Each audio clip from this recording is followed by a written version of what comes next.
Mon père, vous avez écrit un livre où vous donnez un certain nombre de définitions, de mots, pour donner des définitions sur le travail, sur la vérité. Euh, Pourquoi, déjà? C'est surtout à cause de corriger notre langage officiel en Pologne. Parce que, comme vous savez, nous vivons dans l'atmosphère de la culture plus ou moins influencée par le marxisme.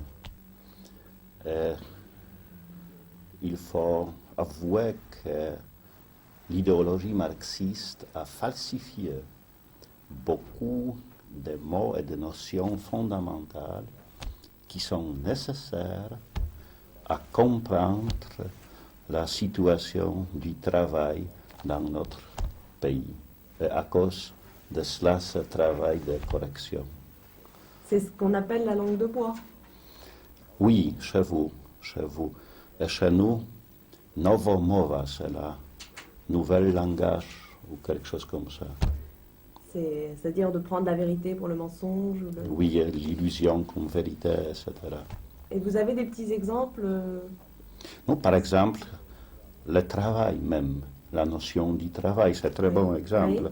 Oui, parce que...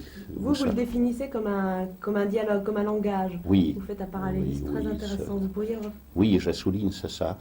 Et parce que s'il s'agit de Capital de Marx, alors il a décrit le travail comme un genre de la lutte. Lutte contre la terre, lutte contre l'autre homme et même contre Dieu. Cette dimension de lutte est toujours soulignée dans le système marxiste. Travailler, c'est lutter. La place du travail, c'est la place de la lutte. Oui. Contre le capitalisme, contre les autres, même contre Dieu. Et je souligne que le travail a fait une histoire remarquable. Parce que le travail, l'histoire du travail, c'est quelque chose de tout à fait nouvel. 2 siècles, le travail a commencé de se développer. Le travail industriel. Oui, mais surtout, mais aussi intellectuel. Aussi le travail, s'il s'agit de beaux-arts, par exemple, c'est aussi. Alors, et dans ce moment-là, le travail a montré l'autre visage, le visage de communication. Travailler, c'est surtout communiquer, c'est communiquer, parler. Ça a toujours existé, le travail du paysan avec sa terre, c'était une communication. C'est vrai, mais la dimension de cette communication était petite, parce que les paysans travaillaient pour satisfaire ses propres besoins. Alors, c'était une communication peut-être dans la famille, dans la nation, etc. Et maintenant, cette dimension de travail s'élargit et la communication, c'est un grand phénomène moderne du travail. Et je souligne que le travail, c'est surtout un dialogue de l'homme entre l'homme. Par exemple, maintenant, nous travaillons, j'espère.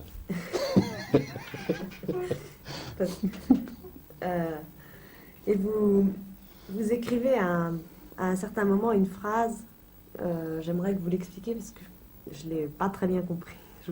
L'exploitation peut être le mensonge surajouté au travail. Qu'est-ce que vous entendez par là? Oui, c'est très important parce que si on voit l'histoire, par exemple, du marxisme, on peut remarquer un grand succès du marxisme dans l'histoire moderne de l'Europe. Les marxistes, on peut dire, ont vaincu dans notre pays, etc. Et ce n'est pas seulement à cause de la force que le marxisme a beaucoup de succès. C'est aussi à cause de certaines dimensions éthiques. Et nous pouvons trouver cette dimension éthique dans le marxisme. Le marxisme a posé la question de l'exploitation de l'homme par l'homme.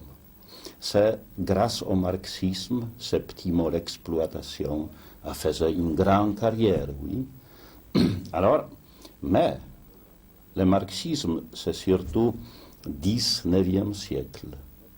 La définition d'exploitation ne passe pas maintenant à notre situation, surtout à la situation des pays communistes. Parce que l'exploitation, c'est aussi l'illusion. Auparavant, on disait que l'homme exploite l'homme quand l'exploitateur prend d'argent de pauvres. C'est la définition de l'exploitation par le libéralisme. Et aussi, cette définition est basée sur la valeur de justice. Oui, le salaire n'est pas juste. Mais maintenant, surtout chez nous, on peut voir les différents travaux où on donne d'argent pour l'homme. Mais malgré tout, le travail est fictif, c'est la fiction du travail, ce n'est pas le travail vrai, c'est l'illusion du travail. Il n'y a pas de fruits, le travail sans fruits. Les fabriques travaillent et ne donnent pas aucun fruit. Alors, notre pays, c'est un pays d'un travail d'illusion. Comment on dit? Illusionique, oui. Illusoire. Illusoire, oh bon, illusoire. Excusez-moi, j'étais en France il y a 20 ans et à cause de cela, ce vocabulaire. C'est-à-dire qu'il n'y a pas le travail, enfin une entreprise travaille mais ne produit pas les fruits pour la nation, Ne produit pas les fruits nécessaires à la oui. survie de la nation. Oui, c'est vrai. Aussi, prenons l'exemple de l'école. Si un maître dans l'école enseigne des enfants, il est obligé de dire des mensonges idéologiques. C'est aussi l'exemple d'un travail illusoire. Et aussi, quand on construit les maisons, et après on ne peut pas habiter dans ces maisons. Le travail était illusoire. Et les ouvriers étaient bien payés. Et les maîtres étaient bien payés. Alors, la justice ne suffit pas pour décrire la pathologie de ce travail. C'est cette illusion que vous appelez un mensonge qui est cette nouvelle forme d'exploitation. Oui, alors j'ai dit, le travail, comme le travail est dialogue, doit être vrai. Parce que la vérité, c'est une mesure pour mesurer le sens du dialogue. J'aimerais que vous donniez par oral, plus précisément cette définition du travail que vous avez donnée dans votre livre, si c'est possible. Faire ce parallèle entre le langage, qui est cette symbiose du son et de l'objet. Oui. Reprendre, si vous le pouvez, cette définition. Que j'ai dit auparavant. Oui, mais le reprendre en allant un petit peu plus loin. C'est analogie entre dialogue et travail. Oui, c'est-à-dire comme ça que le dialogue a toujours beaucoup de dimensions. C'est surtout le dialogue quelqu'un avec quelqu'un. Alors c'est une dimension horizontale. Mais dialogue, c'est aussi la relation de quelqu'un et quelqu'un avec l'objet. Nous parlons de mon livre, par exemple. Il y a cette deuxième relation, oui. Et évidemment, il y a l'autre relation, espérons que quelqu'un va attendre ce que nous avons dit maintenant. Tirera quelque chose, etc. Alors, ce sera peut-être bon ou pas bon fruit de notre rencontre. Et le travail a les mêmes dimensions. Mais il y a une petite différence. Prenons comme exemple que nous faisons une voiture peut-être, oui, une voiture. C'est un dialogue, pas direct, mais indirect. On part véhicules est faite, par exemple, à Bordeaux, l'autre à Varsovie. Mais c'est malgré tout un dialogue entre l'ouvrière de Bordeaux et l'ouvrière de Varsovie. C'est une dimension horizontale qui est très, très large, très grande. Et qui est porteuse plus d'harmonie que de contradiction. Oui, si on coupe cette relation, si ici règne illusion, quels sont les effets? Qu'un part de voiture ne passe pas à l'autre. Oui, c'est typique pour notre situation. Et on peut voir ça aussi à l'échelle horizontale, c'est-à-dire dans une même entreprise, ce dialogue entre, enfin, très schématiquement, même le patron, Les patrons, le contremaître et l'ouvrier, et même le gouvernement, les plans de gouvernement. Qui doivent faire un dialogue pour construire quelque chose. Oui. C'est à tous les plans, enfin. On peut dire que les moments de travail direct avec matériel, ces petits moments du travail, quand je touche ces livres, ces petits effets de compréhension, de liaisons qui sont très profondes et qui sont réelles, qui doivent être réelles et vraies déjà auparavant. Et c'est un phénomène du travail d'aujourd'hui. Dirigé, consciemment ou pas, consciemment par vérité comme valeur. Je ne sais pas, est-ce que je montre ce phénomène? Je ne comprends pas très bien. Je veux souligner, vous savez, cette valeur de la vérité comme mesure. Nous ne pouvons pas être dans l'illusion pour travailler. Oui, d'accord. C'est ça. Et vous parlez donc dans ce livre de vérité, dans le travail de vérité. Je crois que vous êtes philosophe. Est-ce que vous pouvez me donner une définition de la vérité à un sens plus général, ou est-ce que ce n'est qu'une série d'applications dans oui, mais se vit tous les jours? Il faut savoir que les définitions créent toujours les nouveaux problèmes. C'est-à-dire, jusqu'à maintenant, nous étions au niveau du travail et maintenant, nous pouvons se trouver au niveau de la définition sémantique, sémiotique, etc. Mais malgré tout, on va essayer. C'est-à-dire, on peut dire, la vérité, c'est un témoignage. Qu'est-ce que c'est témoignage? Témoignage est toujours témoignage réciproque. Oui, réciproque. Je suis témoin que vous êtes journaliste, par exemple. Oui, peut-être. Sinon, je me trouve dans l'illusion. Vous êtes témoin que je suis prêtre, sinon, vous êtes dans l'illusion. Mais qu'est-ce qui est très important dans notre relation?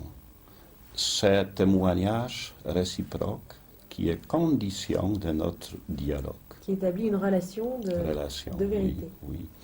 Auparavant, on soulignait toujours que la vérité, c'est l'affaire des relations entre moi et l'objet. Je dis, c'est un livre. C'est un livre et c'est une vérité. Il faut souligner que cette relation est déjà relation directe. Qu'auparavant, il y a l'autre relation, les relations entre l'auteur et les autres qui acceptent ou accepteront cet objet comme livre. Et cette relation, c'est une relation de témoignage. Prenons le mot solidarité. Qu'est-ce que ça signifie solidarité? Qu'est-ce que ça signifie la vérité de solidarité? Oui, mais je vous interromps un petit peu. Quand vous prenez la vérité dans cette notion de relation, oui. Entre nous, Et ça implique la notion de connaissance.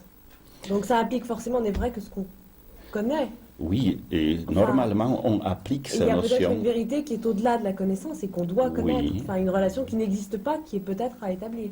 Alors, il faut souligner que la relation de la connaissance est conséquence de la relation éthique qui règne entre nous. Que les relations éthiques dans le travail sont plus profondes et plus fondamentales que les autres relations. La vérité, ce mot vérité, montre cette situation. C'est Vérité désir comme témoignage, oui, vérité comme témoignage. Parce qu'il faut d'abord être dans certaines liaisons éthiques pour travailler. Sans éthique, il n'y a pas de travail. Oui, on ne souligne pas maintenant cette dimension, surtout ici, parce qu'on souligne Pourtant, dans surtout la dimension économique, Oui, par mais exemple, même politique. dans les pays capitalistes, Oui. l'éthique n'intervient pas souvent dans le travail. On On ne voit voit plus pas. le travail en tant qu'efficacité Oui, oui. pure que le travail comme une relation éthique, une relation de vérité. Parce que c'est toujours, c'est peut-être de la tragédie d'éthique, que l'éthique se montre quand quelque chose ne marche pas. Oui, c'est ça. Oui, c'est ça. Alors, il se montre du point de vue négatif et pas positif. Oui, toujours. Comme ça. Et à cause de cela, nous, en Pologne, nous disons souvent l'éthique du travail.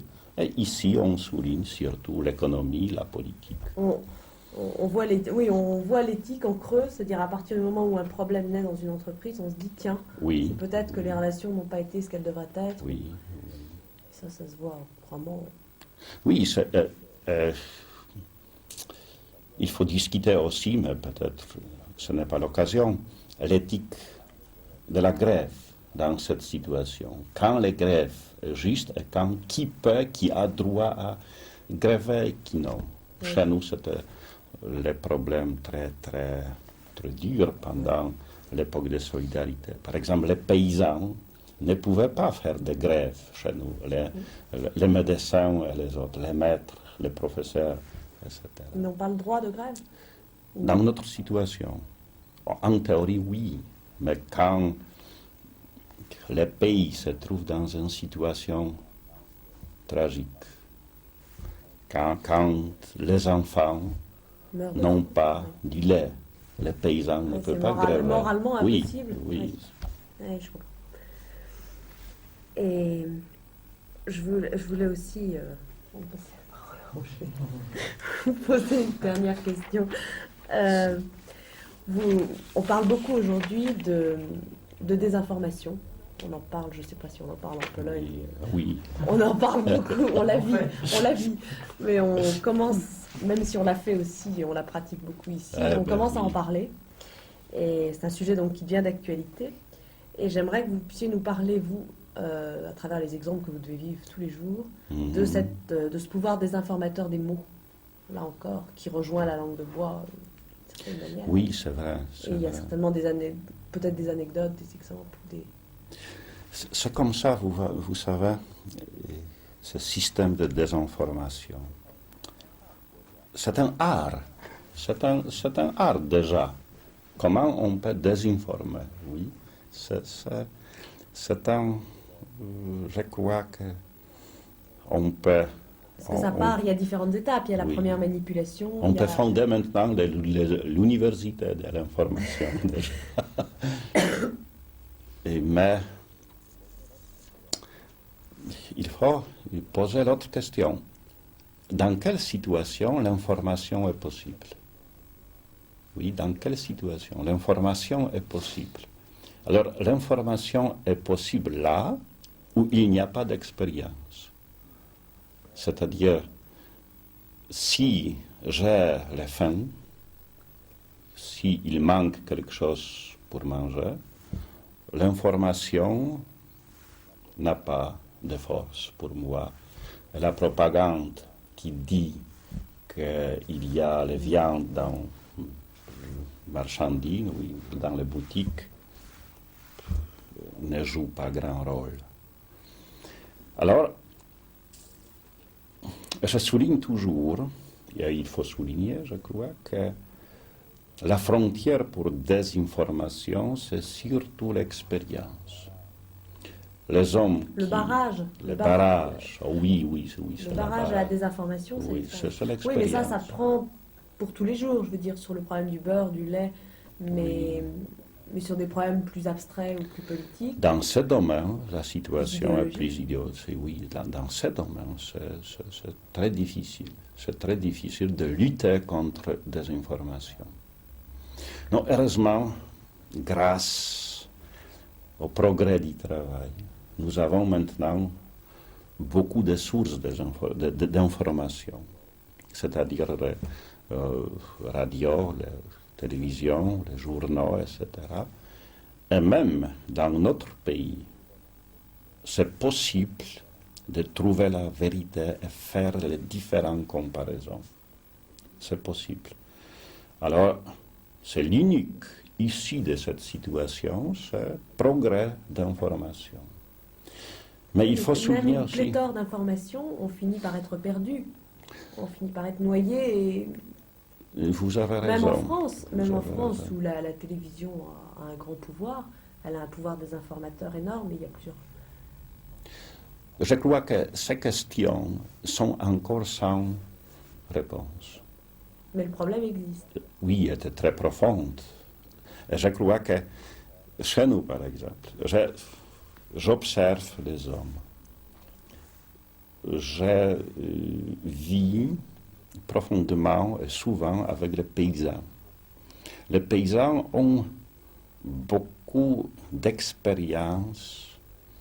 Ils vivent directement avec nature, surtout en Pologne, on travaille d'une façon primitive chez nous.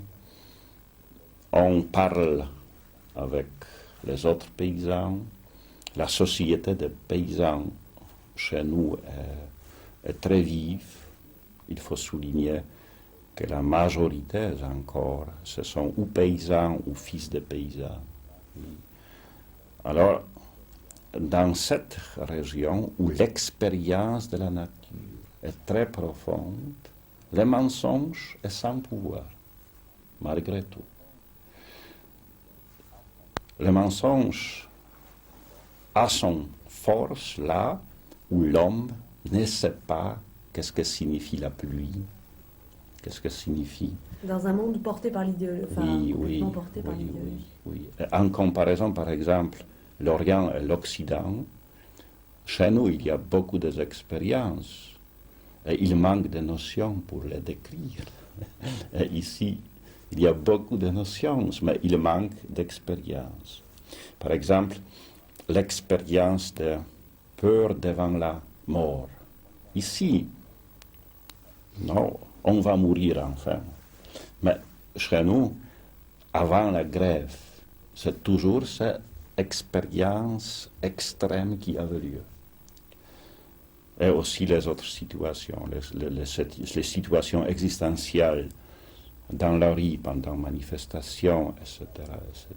Alors, la vie, c'est aussi certaines expériences de la vérité, parce que l'expérience, ce n'est pas seulement vivre quelque chose, mais trouver la vérité dans les contacts avec quelque chose de réel.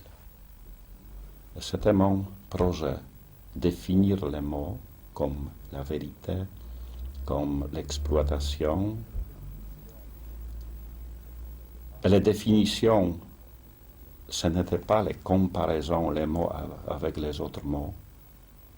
Ce n'était pas ici telle définition. Je ne compare pas les mots, les notions. Mais je veux essayer de montrer les expériences concrètes qui se trouvent sous ce mot. Qui se trouvent Sous Ce mot. Sous les mots, oui. Sous les mots, oui. Et ma prononciation, vous savez, est la prononciation des montagnards polonais. Alors, vous profitez maintenant un peu plus parce que vous ne connaissez pas seulement d'une façon plus profonde la langue française, mais aussi d'une façon plus profonde notre dialecte de montagnard. Connaissance, ça.